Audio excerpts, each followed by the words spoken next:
Hey, what's up, everybody? Welcome to Stir Crazy Tuesday. Happy belated Labor Day. I'm your host, Kim Brown.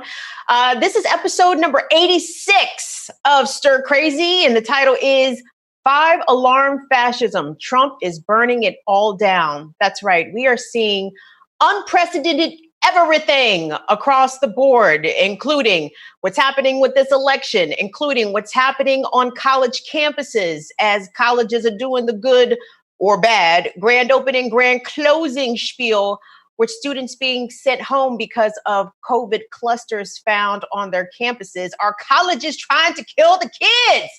It would appear so, and maybe even trying to kill their families as they're sending these kids back to their points of origin. We're going to get into that today. But wait, before I get into everything that we're going to get into, so today on Stir Crazy, we're doing something a little different. So we're not going to have a formalized panel of learned folks. In fact, we're going to do segments today. So we're going to do a segment 1, segment 2, segment 3. Segment 3 is going to be about the colleges.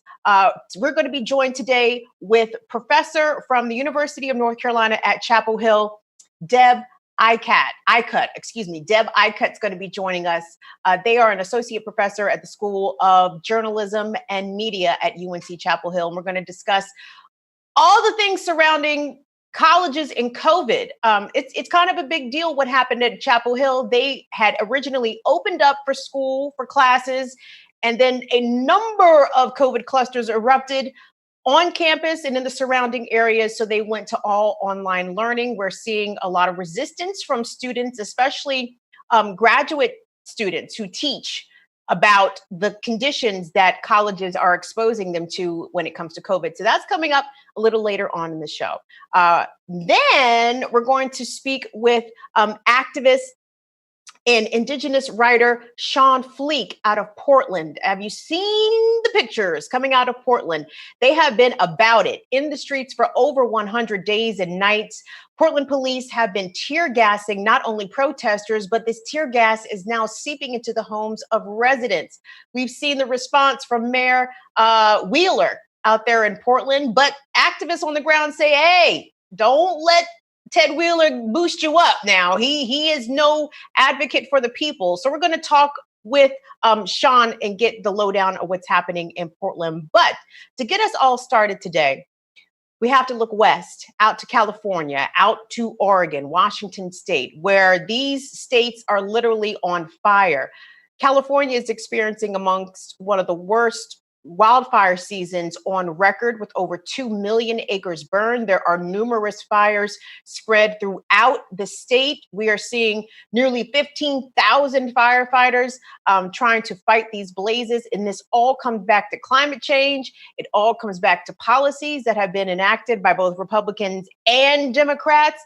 And it is fucking crazy. Have you seen the pictures from California? Dwayne, roll that B-roll real quick if you haven't rolled it already. Let's look at some of what is happening outside of San Diego, where firefighters are desperately trying to quench a blaze in that area that is definitely affecting millions of people. I mean, California is also experiencing a record heat wave in addition to horrible air quality, the pictures that can be seen from space. We're going to look at those in just a bit as well.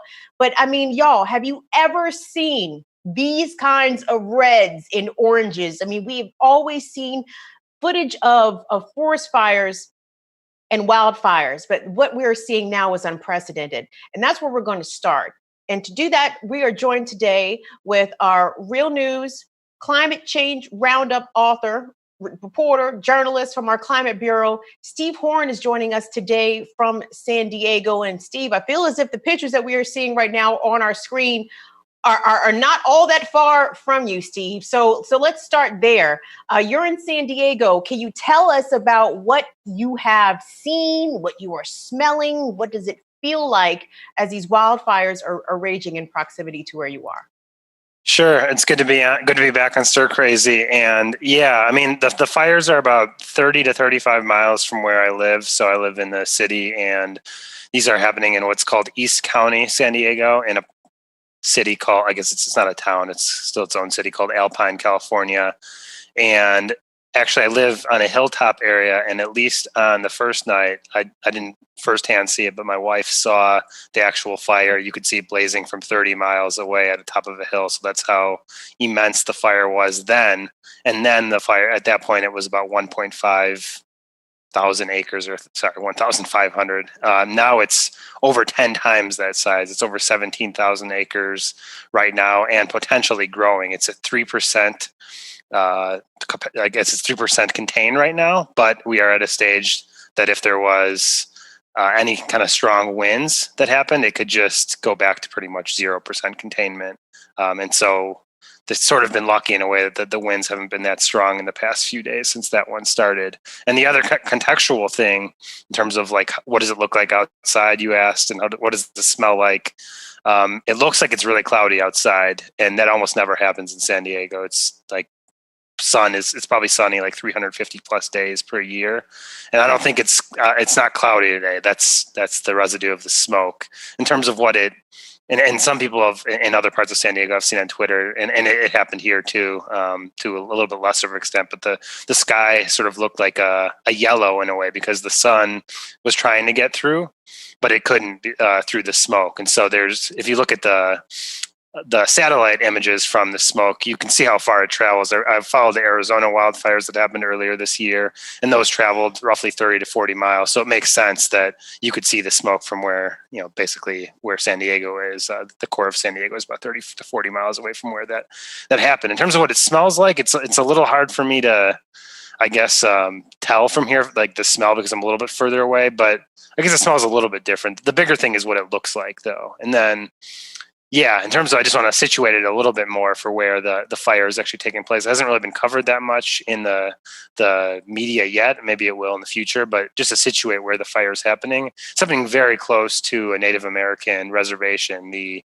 Viejas Kumeyaay band of Indians. So it's probably about a 5 to 10 minute drive from their casino there, which is a well-attended casino when it's not during the midst of a pandemic. And yeah, I'd actually just gone to this area in December before all the craziness started with COVID-19. So I'm pretty familiar with the area. It's really close, actually, and I'm kind of scared to find out what the results of this were, but it's very close to a wildlife sanctuary called Lions, Tigers, and Bears for lions, tigers, and bears who were trafficked elsewhere. They come there for sanctuary, basically, to be taken care of and all that. So if you look at where the epicenter of the fire is, it's pretty close to where lions, tigers, and bears are. So there's a lot of questions to be asked about what the impacts are in the area, but there's already been, I think, 10 structures that were damaged. I think some of them are homes.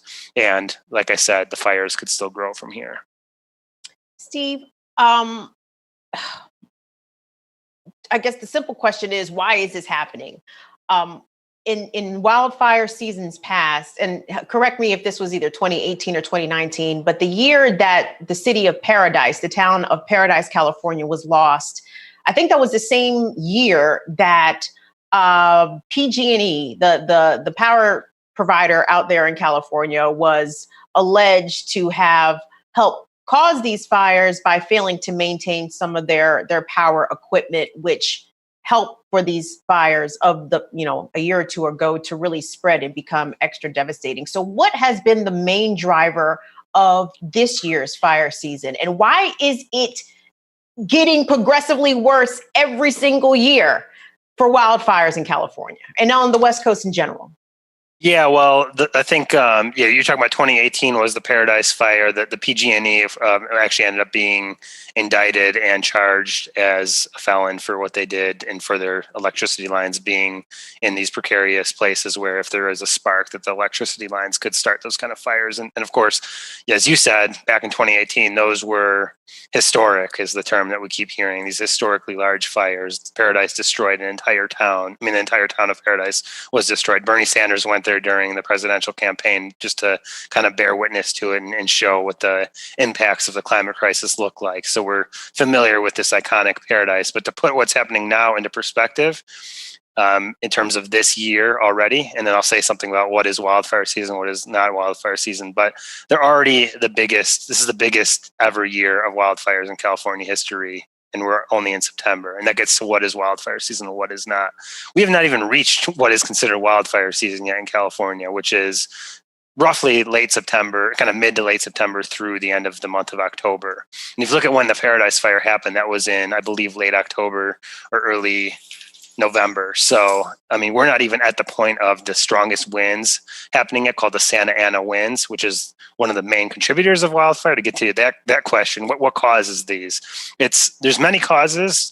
In terms of, the simple answer is it's the mix of prolonged drought from climate change, where we just sometimes barely have any rain for years, or we have a year where it just rains very little. That creates these kind of tinder-like conditions where the brush can pretty easily spark a fire. And then after that, basically almost anything can start at least a significant wildfire, anything up to a historic wildfire if the winds get strong enough. So if you have those perfect conditions, and the perfect conditions are winds, warm temperature, and that's basically all you really need. And it can be anything from you throw a cigarette butt into the forestry, and that can start a wildfire. In the case of the San Diego one, how did it start? It was because someone was having a child, and they had like some kind of ceremony to celebrate the fact that what the gender of the child was. Then they lit a couple fireworks off, and then that started what is now a wildfire that's over 17,000 acres. So that's really all it takes. It could take a lightning bolt, which happened in some of the examples in Northern California. So we have brush that's really perfectly primed to create these wildfires right now in California. And yeah, I mean, the contributors are the ones that viewers of the Real News already know about. It's non kind of rampant production and consumption of fossil fuels. California, about 40% of our greenhouse gases come from cars on the road. We have a huge oil industry, the 6th largest in the United States. So it's really the combination of climate impacts plus conditions in California. The last thing I'll say is, besides the fossil fuel industry, what really fuels the sort of the landscape itself, and why are houses at risk? It's kind of the question of like maybe a place like California compared to elsewhere, like I don't know, Washington or a place like Arizona. California has much more severe sprawl where the housing is built into the landscapes. And so that's why we sort of, Paradise it's not so much even the size. It was big, but there are bigger ones even this year, much bigger in Arizona, with no homes being destroyed. It's that California continues to build out into what's called the wildland urban interface, and it perpetuates the whole cycle, because then we have people driving more on roads. You don't have that much public transportation. California is, of course, iconic for its highway system and traffic and all of that. So that's all going on at the same time, basically. And plus, the fossil fuel industry is huge here, with both the oil drilling and the refinery industry is the biggest on the West Coast here, particularly in Northern California, but partially in Southern California. Some of what we're seeing on our screen right now are the satellite images from space, Steve Horn, and it is fucking crazy. You look at all of this smoke, I mean, permeating a good majority of the state. In California, we all know, is no small state. So when you have fires raging down in San Diego, all the way up to Fresno, and even points further north, I mean, you're affecting tens of millions of people, and so many people are having to get some of these evacuation orders really at the last minute in order to get out of Dodge to save their lives. Forget the house, forget the possession. You're going to get ate up by this wildfire if you do not leave right now. And that has got to be such a terrifying thing to hear for residents in California. So definitely thoughts and prayers, even beyond thoughts and prayers, actual thoughts and prayers, real thoughts and prayers. Not the ones after the gun shootings that we hear from the Republican Party. Yeah. 100% correct. Steve Horn, I also wanted to ask, so we have over 14,000 firefighters trying to take on this huge natural catastrophe happening in California. And we know that there was a lot of debate, not just this year, but really over the past several years, about the use of prison labor, which is in effect slave labor, where prisoners were allowed to come out and fight these fires, do the duties of professional firefighters at basically slave wages, $1 a day, $2 a day, $3 a day, basically life risking type of work for pennies an hour. But there has been a change in California. At least we hope to see a new legal change where the state assembly voted unanimously, or it was passed by a majority of those in the California Assembly to actually expunge the records of some former prisoners to pave the way to allow them to become professional firefighters. Tell us about this potentially new law that could come to pass if Governor Gavin Newsom signs it. Yeah, so you're talking about AB 2147, which is legislation that would help to expedite the expungement process for those who have anyone who served in this program obviously has a criminal record because they're in prison. So it would help clean that slate basically, and not only help potentially to get a job anywhere, because it's so hard to get a job if you have a felony on your record in our society. But in particular, one of the big aims of this bill, so that's a nice thing in and of itself. But of course, these are people that developed and honed these skills on the front lines as firefighters. And these are also people who, once they left prison, could not even get a job in the field after, because there are the same conditions that apply to other jobs within the firefighting force.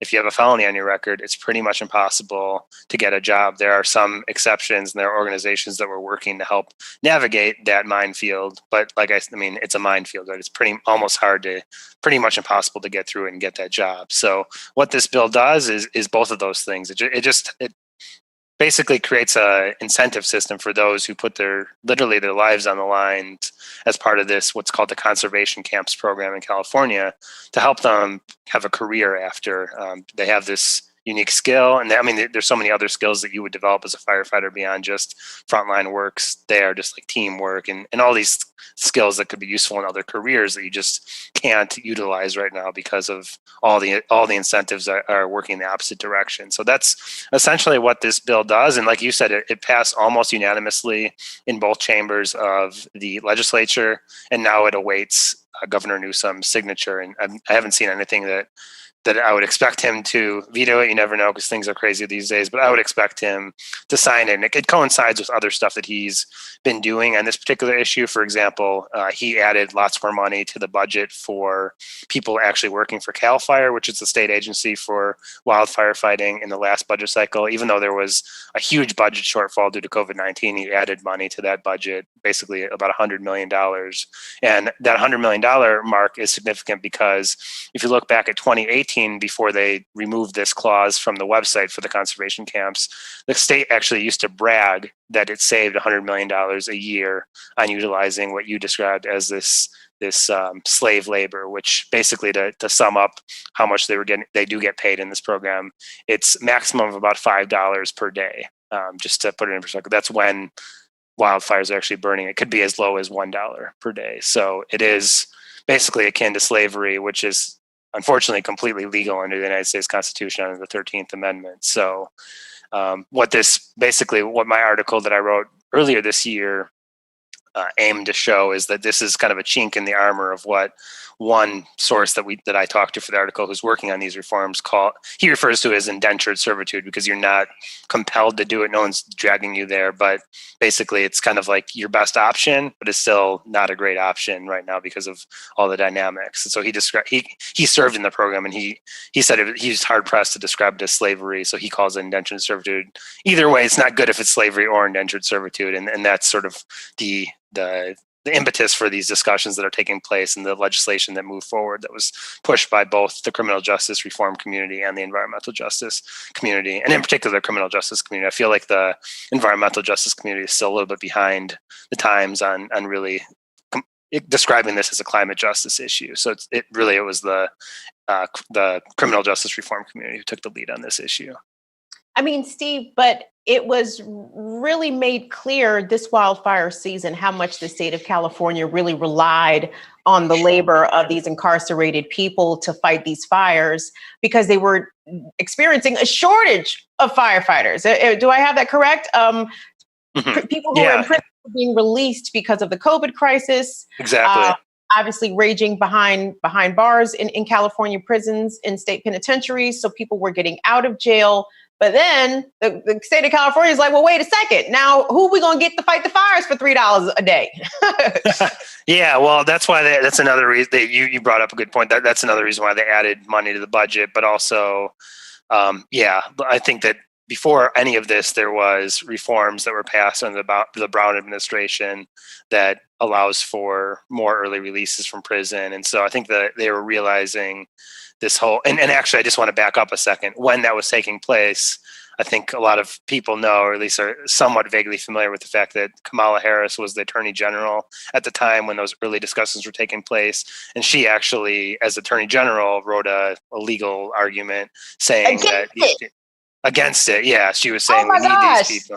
So, but it was realized that keep them in jail, make them fight the fires, keep their ass in jail, and don't y'all forget that, by the way. Right. So I don't know if she did I forgot if she did a full mea culpa on that or not, but she's had to address it since when she was running for president. And anyway, full circle today, there, as you mentioned, beyond the prison reforms that are allowing people more early release from their sentences, and all of that. The program,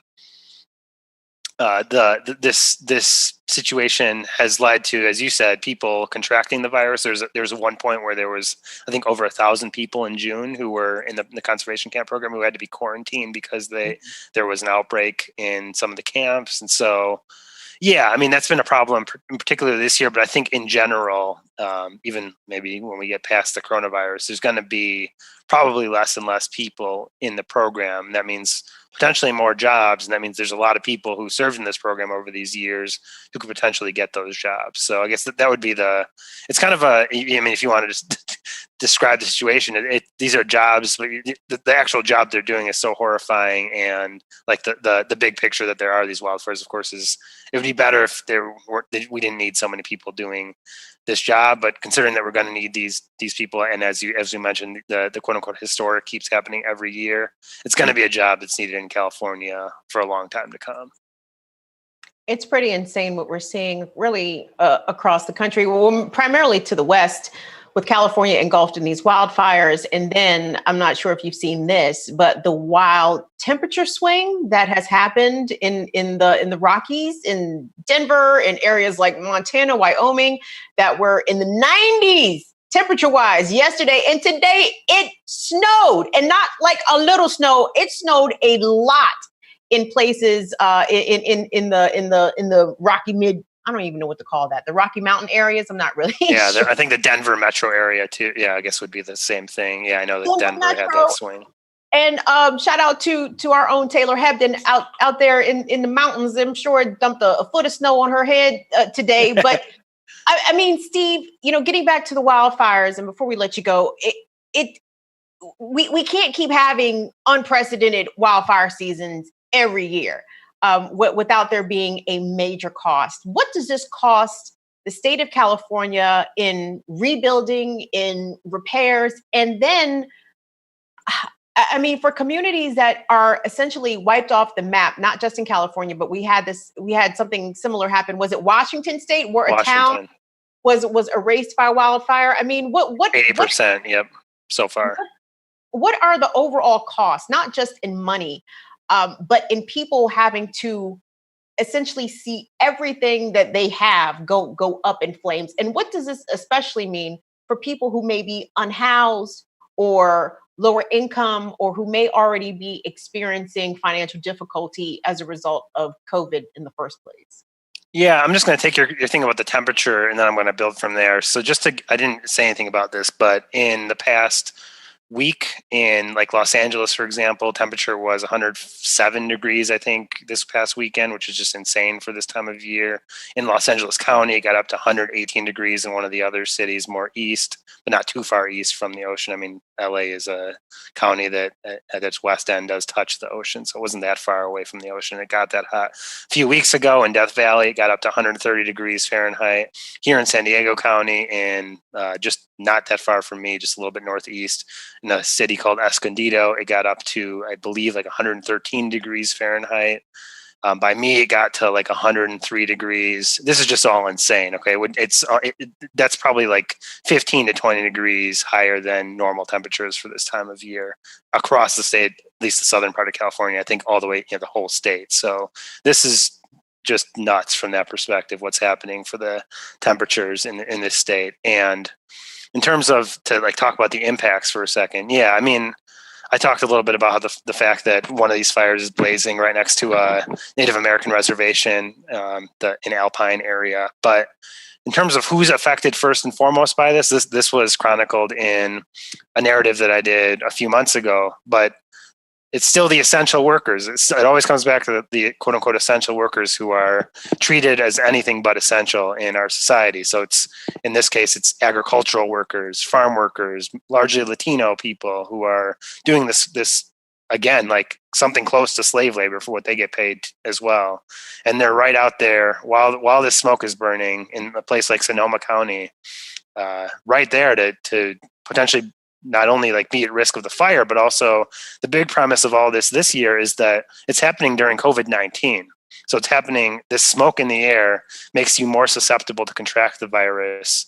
And especially if your job as an essential worker, you're out there in the field doing that work, that makes you even more susceptible as opposed to someone who can stay at home and work. So that was sort of this worst case scenario nightmare that I was looking at back in March. That was actually something that, to bring her up again, Kamala Harris, to give her some credit, she brought it up back in March in the Los Angeles Times article, where this is the first person I've seen who talked about the confluence of COVID-19 and the wildfires happening at the same time. And this is where we are. We haven't even talked about this yet because we don't know how bad it will get. But I'm kind of scared to see what the COVID-19 numbers are going to be looking like in California in the next 2 to 4 weeks after all of the fallout of these fires takes place, or we'll just say in the next couple of months, what it looks like. And with imposed evacuations and all of that, how do you stay socially distant during an evacuation, right? That's another question to be asked. So we're just going to find out. It's basically a big scientific experiment happening in the midst of this pandemic in California. Yikes. Well, scary. I'm sorry you had to be part of it, Steve. And to everyone else that's out in California having to deal with this, we are thinking of you. We are thinking cool thoughts. We're thinking of rain, all the ways that California can cool down, because what we are seeing out there is insane. It looks apocalyptic, and just try to be safe out there, Steve Horn. Okay? Thank you. Yeah, thank you. And it was good to be back on Stir Crazy. Hope to do it again soon. Oh, absolutely. I want to do more climate discussions. It's just the police won't calm the fuck down, Steve Horn. And then I know, in my hometown, Kenosha, Wisconsin. And Kenosha, so. I know. We got to have you back to come on and sort of break down all things about Kenosha and in the wake of the Jacob Blake shooting. Thankfully that he is okay. I'm sure you saw the video of him speaking from his hospital bed. But that's a whole nother conversation. Now we got to move on to Portland.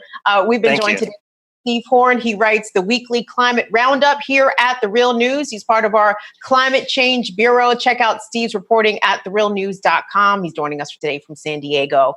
Well, gang, moving along here in the show, as we just discussed, California's on fire, but the streets of Portland, Oregon have also been on fire for about these past 100 days and nights as Black Lives Matter demonstrators have been taking to the streets, primarily congregating in and around the federal courthouse downtown, but it's been going to other areas as well. And we have seen a stark difference in the treatment from Portland police to Black Lives Matter demonstrators, and a little bit different. They treat the Proud Boys and other white supremacist organizations that have come to town to incite, to provoke, and to cause violence themselves. And today, to get us a bit updated, to get the real story of what's been happening in the streets of Portland, Oregon, we're joined today with Shawn Fleek. Shawn is an Indigenous writer and activist in Portland, and he has been following the events. He's been possibly even part of some of the events that have been going on for the past 100 days and nights in Portland, Oregon. And he joins us today. Shawn, we appreciate you taking some time to speak with us here on Stir Crazy. Shawn Fleek, thank you so much for having me on the show. You're so welcome, and thank you again.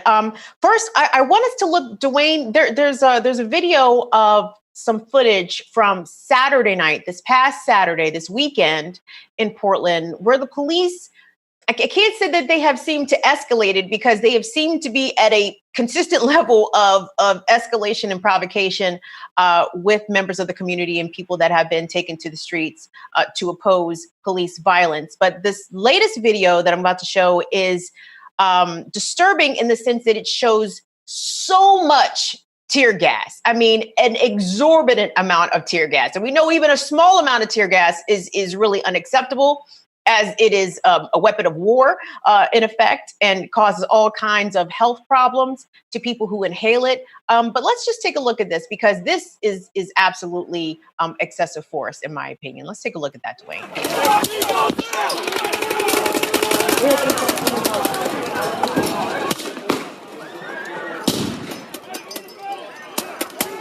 Yeah, what you're seeing here is actually a street battle that took place near the North Portland Police Association, the union that represents the police.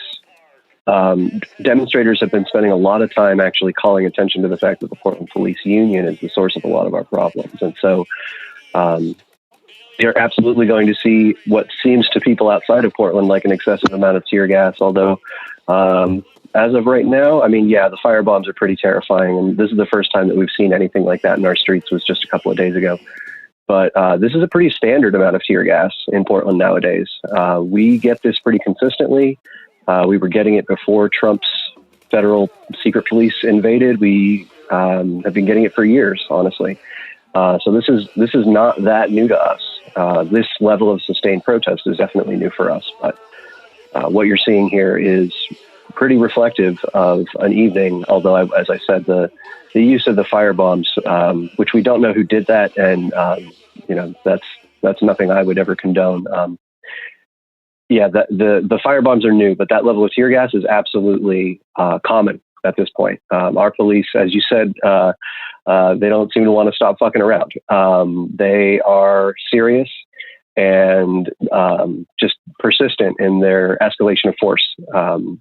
We've had 100 days. I do want to correct you, because I understand the narrative that, the streets have been on fire for 100 days, right? But the reality is that 99.9% of these protests are completely peaceful. We have a small handful of people who have done some somewhat dangerous things. And I don't condone people doing dangerous things. But I think the real, provocation, the initial act of violence that these protests are about, is the fact that Portland police is not just like all police departments in the United States, descendants of slave catchers and, problematic, racially biased institution. The Portland police is a particularly racially biased institution. They actually started the idea of the thin blue line. They started a campaign in the 80s called Back the Blue, which is the early progenitor of Blue Lives Matter. These were police who choked someone to death, and then after there were protests, they sold T-shirts to their fellow officers that said, "Don't choke them, smoke them." These are police who, and that was 20 years ago. These are police who have a very long history of racially biased policing and enforcement that their union is used to cover up. The police union here in Portland actually convinced the city to rehire a captain who had put up monuments to Nazi soldiers in a public park and was fired for it. They reinstated Captain Mark Kruger. He retired just this last year with a higher rank than when he was fired for that offense. So we've had embedded white supremacists in our police department for a very long time. That's not a coincidence, because Oregon is a predominantly white state. Portland is a predominantly white city, but with a long, storied white supremacist history that I don't need to repeat for you now. Our police are incredibly violent towards all peaceful demonstrators, and have been for years, but have escalated particularly in this last 100 days, because I believe the calls for racial justice and for police accountability and to take money out of the police force and put it into programs that actually work are anathema to them. And frankly, they recognize that when we say Black Lives Matter, what we're saying is antithetical to how the police in this city operate. Shawn, I'm so glad that you're here, and I'm so glad that you mentioned correcting the record. And that's why, Yes, I can hear you, Dwayne. Okay, sorry about that, y'all. But when it comes to correcting the record, there was a clip of your mayor, the mayor of Portland, Ted Wheeler, that kind of went viral last week because it showed this Democratic mayor of a seemingly progressive city standing up and talking kind of tough to Donald Trump. And I want to play a clip. I want to play this clip for our audience so that everyone can check it out and understand what I'm talking about. But it smelled like bullshit on my end, Shawn. So let's look at what Ted Wheeler had to say. I'm glad your bullshit detector's working. Ted Wheeler should definitely be triggering America's bullshit detectors. Yes, I will annotate everything we hear him say. Please. Before you get into getting on Ted Wheeler, and I want you to go in on Ted Wheeler, I want us to take a look at the clip from the press conference really fast. Let's take a look at that, Dwayne. And it doesn't matter who you are or what your politics are. We have to all stop the violence. For those of you saying on Twitter this morning that you plan to come to Portland to seek retribution, I'm calling on you to stay away. You, of course, have a constitutional right to be here, but we're asking you to stay away and work with us to help us de-escalate this situation. Do you seriously wonder, Mr. President, why this is the first time in decades that America has seen this level of violence? It's you who have created the hate and the division. It's you who have not found a way to say the names of Black people killed by police officers, even as people in law enforcement have. And it's you who claimed that white supremacists are good people. Your campaign of fear is as anti-democratic as anything you've done to create hate and vitriol in our beautiful country. You've tried to divide us more than any other figure in modern history. And now you want me to stop the violence that you helped create. What America needs is for you to be stopped so that we can come back together as one America while recognizing that we must demand that all people, Black, brown, white, every color, from every political persuasion, pull together and hold all people accountable in stopping racism and violence. And we together are peaceful again under new leadership that reflects who we really are.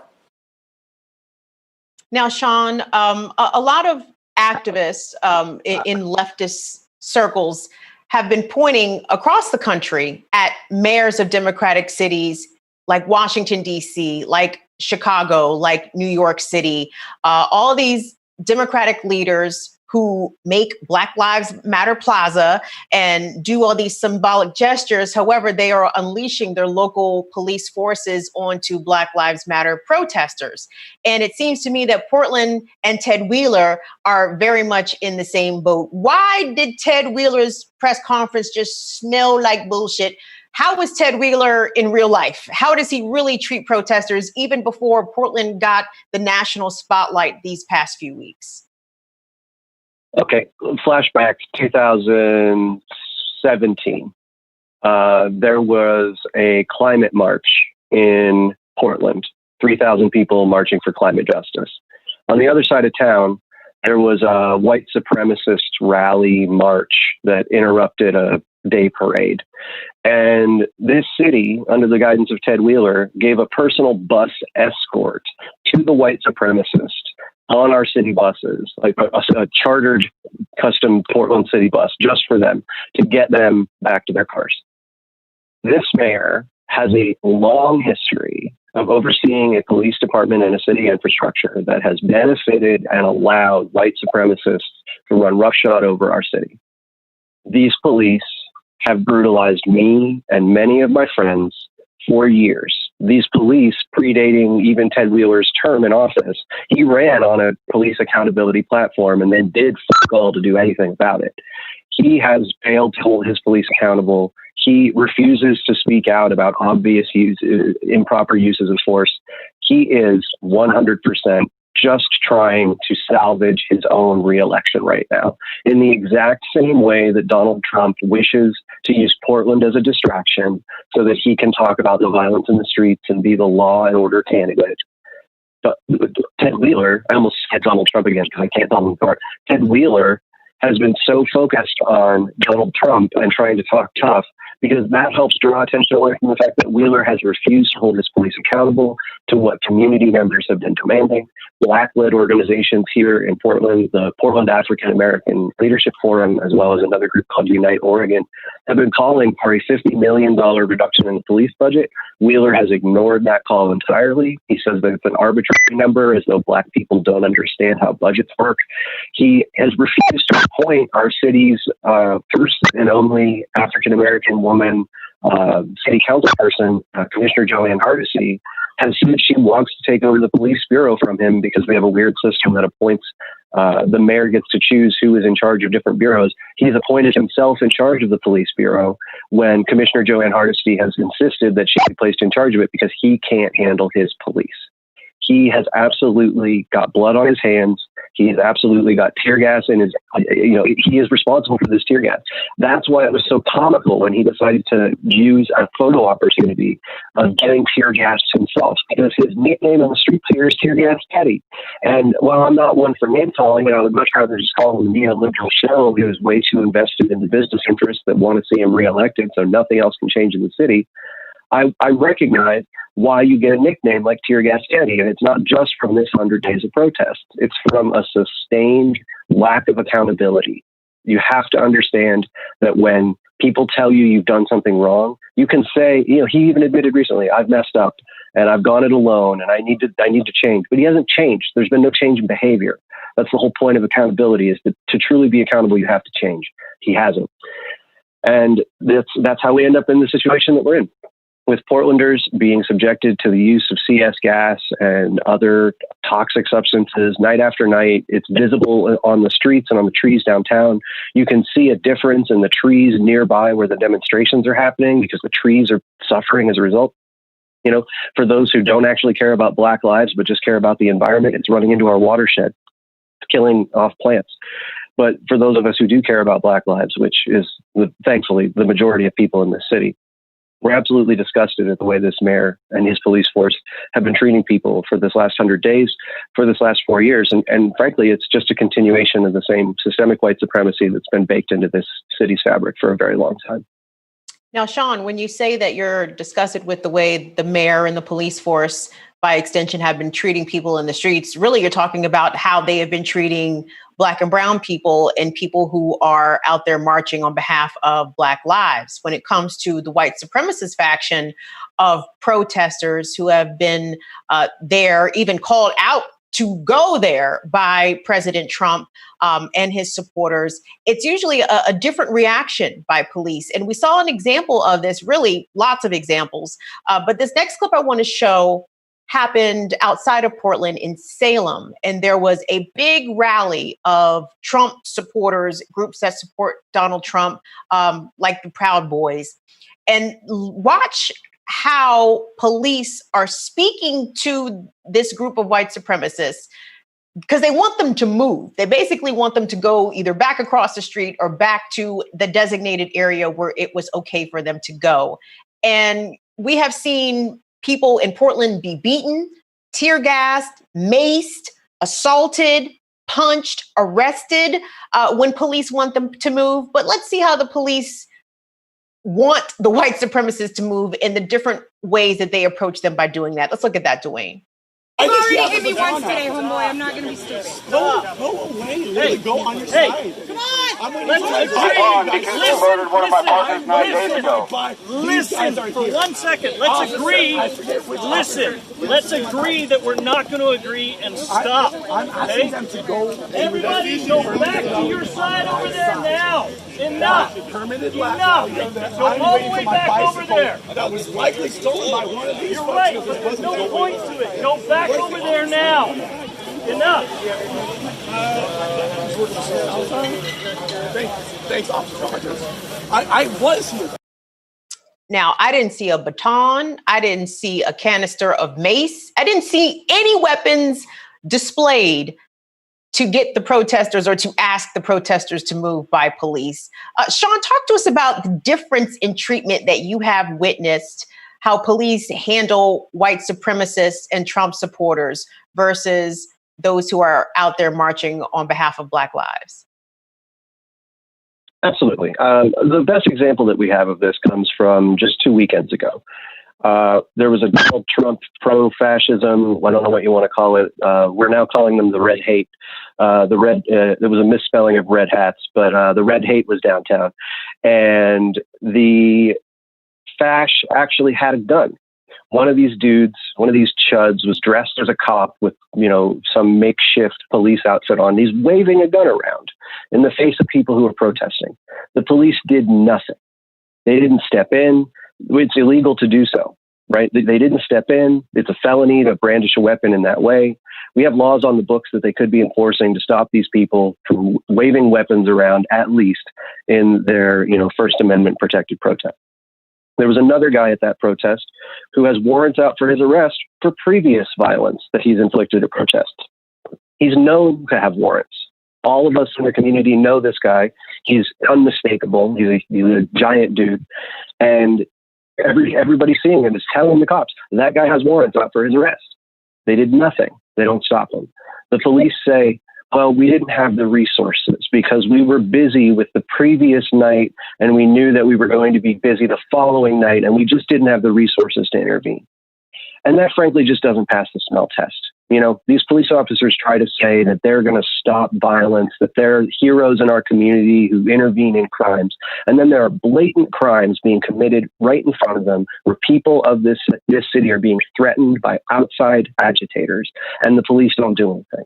That alone is an argument for why policing is not a response to any of the things that go wrong in our community, because they don't prevent crime. At the very least, they show up after a crime has been committed and maybe charge someone, but they don't stop crime.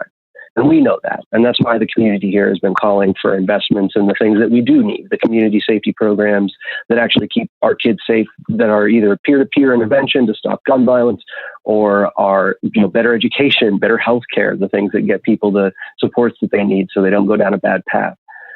Our Portland police suck up $240-some million a year. Half of their calls are just harassing the houseless. And then they're all earning by standing around, not stopping white supremacists from threatening people, but tear gassing Black Lives Matter protesters en masse. Should anyone in that crowd act up at all, right? One person in that crowd decides to point a finger in a police officer's face and then 1,000 people get tear gassed. It's complete indiscriminate use of force. We had an injunction. Actually, a judge said that the Portland police were not able or not allowed to use tear gas because it was so indiscriminate. I believe that injunction has since been overturned. But with our Portland police officers attacking journalists, attacking Black and brown folks, the arrests just during this last 100 days have been disproportionately Black and brown folks. And, our protests are definitely more diverse than our city as a whole. A lot of people of color have decided to take to the streets on this one. But the fact of the matter is that they're definitely targeting Black activists and community members who have decided to stand up for Black Lives Matter. Meanwhile, white chuds who wave their AR-15s and their handguns around in front of our own Justice Center. The police would have to walk this person 30 feet to book them for what is an obvious public menacing charge, and decided not to. And from the perspective of those of us that are on the ground, the reason for that is because they're buddies, right? We have video of these cops, not our cops necessarily, but we have video of cops walking up to these white supremacists and flashing them the white power okay sign, right, while they're talking to one another. We see the 3%ers chitter chatter with the police that are guarding protests, right? We watch because we know these people know one another. It's not as though they get out of work and they go home and they have no more contact in community. They are part of the same movement. They are violent men with guns who believe in white supremacy, whether or not they would admit it, right? Because we know that there are Black and brown folks who are a part of their groups too. But these are people who believe in the inherent righteousness of the private property system that we have in this country, and they are willing to shoot peaceful protesters for it. They're willing to menace at and kill Black and brown folks who try to stand up and say, that this property was never distributed equitably and most of it's stolen anyway. And so, we're facing a reckoning as a society where we're either going to come to terms with the fact that this country was founded on white supremacy and that a lot of what we have in this, this is all stolen land, and a lot of what was built on this land was built by stolen labor. If we can't come to terms with that and start repairing the damage and the generations of centuries of harm that have been done to our communities, then we're going to continue to see people standing up, because the movement to defund the police is just the first step, right? We want to see our communities made whole again. We want to see the resources that have been extracted from us for generations and extracted from this land for centuries put back to use for our communities. And the previous segment about the climate collapse, see a disconnection between these two topics. White supremacy is anti-ecological. We really have to choose right now. Is it going to be white supremacy, or is it going to be our survival as a species? Because capitalism is up against its natural limits on a finite planet, and that's because people are too ignorant because of their white supremacy. They have their blinders on, and they refuse to acknowledge the fact that you can't think yourself superior to every other person and every other living thing in a world that is interconnected. It just doesn't work that way. The police are enforcers of an unequal order, and they're going to be defunded one way or the other, either by the people in the street or by the wildfires that burn every city to the ground. Because these wildfires come from these police, as far as I'm concerned. I see them as one and the same. This is a society and an ecosystem that has had enough, because we've been pushed to our limits, because we've been extracted, we've been exploited, we've been denied the fruits of our labor for way too long. And it's put us in an awful position where our best option is to fight, because we don't really have anything left to lose. Best and only option at this point. From the comments, Diana Renee says they're trying hard to provoke a race war. And I think we're seeing some evidence of that in Portland. But Shawn, I want to thank you so much for making some time, for heeding the call. Thank you very much for joining us today to tell us the real deal about what's happening out in Portland. Of course, it's being sensationalized a lot by the media, but the terrorism being put onto protesters by police is absolutely not overblown. So we appreciate you joining us here today to talk to us about the truth, what's actually happening from the police, from the Oregon state troopers, from the secret police that Trump dispatched, even up to the mayor there, Ted Wheeler. So thank you again. I really appreciate you making some time for us today. Yeah, I'm more than happy to do it. And for anybody watching who is interested in learning about Ted Wheeler's Progressive Challenger, check out sarah2020.com. He has a Progressive Challenger, a woman with a plan, who is Elizabeth Warren-esque in her detail and smart and funny and popular, unlike Ted Wheeler. So I just encourage people to get involved with the opposition to our neoliberal mayor. Absolutely. We are always here for progressive challengers. We want to know all about the progressive challengers to a lot of these establishment Democrats who have just been giving Black Lives Matter a bunch of lip service about what they stand for and what they hope to advocate for. Meanwhile, they are sicking their police departments upon these same folks who are in the streets trying to push for either abolition, defunding the police, or just liberation of people that have been oppressed. So we will definitely check that out. Shawn, we appreciate you making some time for us today. Thanks a lot. Thank you. Well, gang, the next part of a program here today on Stir Crazy has to do with COVID in colleges. Now, we know today in a lot of places was the first day of school, public school, basically, for school-age kids. And at least where I'm at, you got to tell me in the comments differently how things are going where you're from. But here in the DC, Maryland area, there have been 100% online learning, distance learning for school-age children. But it's been a mishmash approach when it comes to higher education. Some schools did begin the semester with in-person learning and opening up their college campuses. And we saw a lot of grand opening, grand closing. I want us to take a look at this clip from the Raleigh-Durham area. This was back in mid-August, talking about COVID outbreaks at the University of North Carolina. Let's take a look at that. Maggie, I just spoke with a student who moved out of this affected dorm to go back home tonight. Students tell me they are worried and that they were not expecting this many COVID-19 cases to pop up on their campus this soon. UNC students caught on camera on a slip and slide, playing volleyball and gathering in groups without face coverings outside of Hinton James Residence Hall Saturday night. 24 hours later, school leaders now reporting a cluster of COVID-19 cases at the dorm. A cluster is 5 or more cases. It's the 4th cluster reported at UNC just this week. I just think there's a time for going out, but now is not really that time, and I think we need to keep our circles small for now. Callie and her roommate just moved into Hinton James. They've been told the students affected are isolating and that cleaning procedures will increase in the dorm.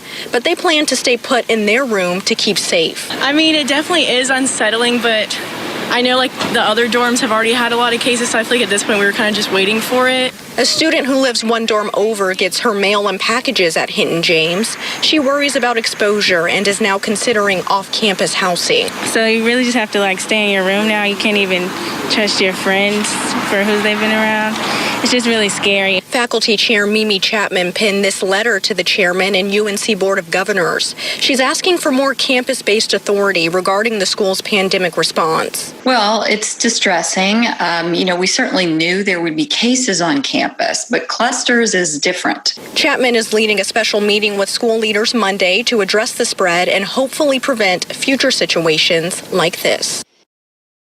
Now, nationwide, we are about 6.3 million coronavirus infections with a horrible death toll of 189,000. At least that's what's been reported. Many health officials believe that number is actually significantly higher. In North Carolina, there have been, according to the News Observer, as of September 8th, 178,635 infections in the state of North Carolina for coronavirus, and nearly 3,000 have died. But those numbers were not enough to deter university presidents and provosts from opening a lot of the state campuses and colleges. And that is where our next guest comes in. Today, we're joined with Deb Aikat. Deb is an associate professor of media and journalism at the University of North Carolina at Chapel Hill. And they have been keeping me updated with a lot of the concerns coming from the students and faculty surrounding the conditions of reopening. So Deb, I'm so glad that you were actually able here to join us today on Stir Crazy. Thank you so much for making some time. Thank you for having me. He's frozen. I can't hear him. Oh, okay, wonderful. It's great to be on this show. I love your show. Okay, well, I didn't hear any of that because Dwayne had you muted. So Deb, I'm sorry. Can you tell it? Can you speak one more time? It's wonderful to be on your show, Kim. You did a great job interviewing about all the racial strife we are having in this nation. It's amazing. Mm-mm. Well, Deb, listen, I want us to go ahead with the conversation. I can hear you. Because clearly there's been a lot of concern amongst everybody, right? Everyone affiliated with any college or university, yours included, have shown a lot of concerns about why colleges even tried to go for this opening, knowing that the pandemic was still very much in full effect, and knowing that college age people are some of the main drivers of the spread of coronavirus. Why was the idea of taking a gap year where no school opened at all? Why was that just inconceivable to people who lead universities? Were the universities reopening as a means of a money grab for that tuition and for that room and board? The quick answer to your question is I don't think so. I think the money grab is just one part of it, in the sense that a lot of universities do not even depend on funds from the students. Most of the schools are either supported by the state government, or they are government funded, or they are supported by tuition, and the tuition comes in even though they are online. So I don't think it was a money grab issue. It was an urge to get education back on track, because the online system, as we all know, is very different. I mean, that's not the first option for a lot of students. So we wanted to, universities all around the nation wanted to try. And I wanted to give you a little update. Even among the universities, only 27%, 1/4, are primarily online. A hybrid is 16%, which means a combination between in-person and online. And then in-person is only 20%, 19%. And fully in person is 2.3. So you have a very small percentage, less than a quarter, who are doing in-person experiences. And then there are some universities, if you can believe it, 1/4, who have not yet decided. They are still deciding. And then fully online is 6%. So if you see, there was an urge to resume education, and that's what is happening when you said that the DC and Maryland system started their children back to school. There is an urge to back to school, and we want to get back to education, and thankfully we can continue it online. So talk to me about what being on campus or even in proximity of the college campus, what does that feel like right now? And I'm curious as to whether or not your school, or even if you know of other schools that may have made special provisions for members of the collegiate staff who are not professors, for people who work in the cafeteria, for the custodians, for the security guards. Have they been afforded either hazard pay, PPE, or any other things that would demonstrate that the university understands the essential position of their job, and also the risks that working those particular jobs comes with doing so during a pandemic? So you asked about arrangements. When I got back to campus, I got this little envelope. And this little envelope, I don't know if you can see it. It has a list of community standards. Can you see it? It's a list of community standards. It has a mask in a little envelope, and it had a little hand sanitizer right here, and a thermometer. So the university provided, this is UNC Chapel Hill, provided this kit to everyone, each and every one. And then they wanted to make sure that everybody was safe. If you were to step into our campus, some of the seats in a large auditorium were blocked off. So I teach a class of 300 students in a 400-member classroom, and there were only 50 students who could be taught in person. But more important, you asked about hazard pay. I don't think universities have figured it out for sure. They are still figuring it out, how you can address all of this, because we are faced with a lot of budget cuts and things like that. I wanted us to take a look. First of all, 50 people is too many damn people. Deb, I went to the hair salon, not recently, as you can tell, but weeks ago, and it was 6 people in there, and I was uncomfortable. I'm going to just tell you that right now. And second of all, University of North Carolina ought to be ashamed of themselves for giving you a mask, a bottle of hand sanitizer, and a thermometer, and basically telling you good luck. I mean, they need to be equipping every person that works on that campus with a lot more than that. So shame on them. They need to do way better than that. But we are seeing a response against irresponsible reopenings, I suppose, from students and staff of different colleges across the country. I want us to pull up this tweet from the University of Michigan. Let's look at that real quick if we could, Dwayne. Because I think it's the graduate students there. The graduate students who work in teaching positions have decided to go on strike. So starting this Labor Day, this is posted by Lewis Miles, a grad student there. And starting this Labor Day and onward until resolved, University of Michigan graduate students, workers are currently on strike until the university meets our demands to protect workers, y'all. Protect the workers. The students work too during the COVID-19 outbreak.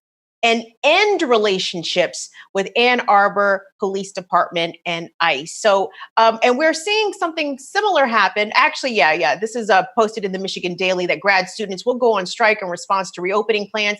And we know how much universities rely on the labor of graduate students. This, according to this tweet from the Michigan Daily, this move will substantially disrupt the academic operations. Deb, and you sent me some information earlier today about a scholar strike where professors and instructors are being encouraged and informally to strike the 8th and the 9th of September. I think it was initiated by University of Pennsylvania professor Anthea Butler, if I'm not mistaken about that. Yes. What is your take on some of these actions that students and faculty are doing in response to their displeasure with the haphazard modes of opening for some of these college campuses? Okay, first of all, the scholar strike is for racial injustice and other things. So I don't think it has a direct relationship to the pandemic, although, this is almost like a perfect storm. We have a pandemic, we have a US election, and we have suddenly all of these issues about racial justice. So, but in many ways, we are in a situation where we are still trying to grapple with how we can address various stakeholders. The students, as you know, are eager to get back to classes. Imagine if you are a freshman and you are looking for your college experience, you want to get back to campus. If you are a grad student or if you are a college professor, you want to be with the students, but the health situations do not warrant us to be in small or in large groups. So I think the universities tried with full faith measures to make sure, but then there was a velocity of infections, velocity of cases, and so universities are now tracking back to remote teaching. I think this is like an experiment in progress, and nobody knows what the solution is because the problems are happening as we speak. So this is easier said than done, that we can have a solution when we can run with it. It's damned if you do, damned if you don't. That's a very good point. And we've seen a number of universities respond with disciplinary action to students who have failed to social distance, for students who have attended parties, thrown parties. I know a lot of people have probably seen the story from Northeastern University, where 11 freshman students were dismissed for either throwing a party or failing to adhere to university standards, and their $36,000 a semester tuition will not be refunded. Deb, I wanted to get your take here on if this is what we look like in the fall, what would be the best suggestion, the best ways of dealing with colleges resuming classes again in January for the spring semester? It's not likely that COVID-19 pandemic is going to slow down in the next few months. In fact, many experts think that it will accelerate and possibly have a twindemic along with the flu outbreak that we have this time every season. So how can colleges not fumble this come January and even come next fall? So a lot would depend on what happens in the next 2 months. November and December are very important months when people are observing. And as you know, there are health experts who are trying to analyze this. So let's say in November and December, there are no COVID cases, zero. Then of course, January will look a lot different. But at this time, like you said, if you have more and more cases, like 189,000 cases. So you remember when we had 100,000, we were thinking 100,000 seems like a large number, and look where we are. So then we thought everything will be over in July. So I would say that in spring, most universities are leaning towards what happened in March. You remember March, everybody closed down and there wasn't much cases, but we were trying to protect our communities. And then I think a lot of people would be forced to close down. And that doesn't make anybody happy because, as you know, the ideal university The ideal education system is where we all get together, we talk and we interact, we see each other face to face, not be hidden behind a mask. And so I would lean towards universities and also other educational institutions like our public schools going remote if what you said would be true. But we don't know yet.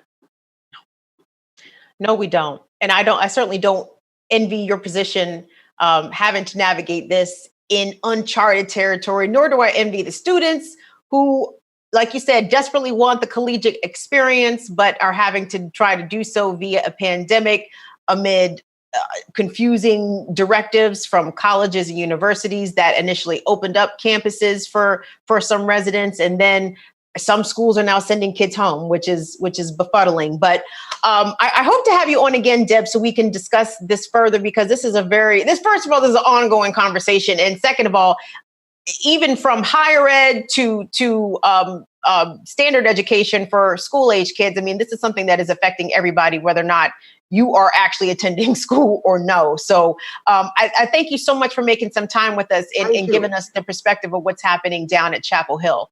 There is something positive to it. More people are watching Stir Crazy because of the pandemic. So look at the positives. Like, people have more time at home. They're not spending time in their commutes. So we have more viewers on Stir Live Crazy.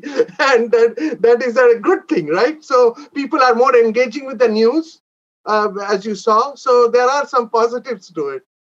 Yes. Deb, all of a sudden, my favorite guest of all time. Y'all give it up.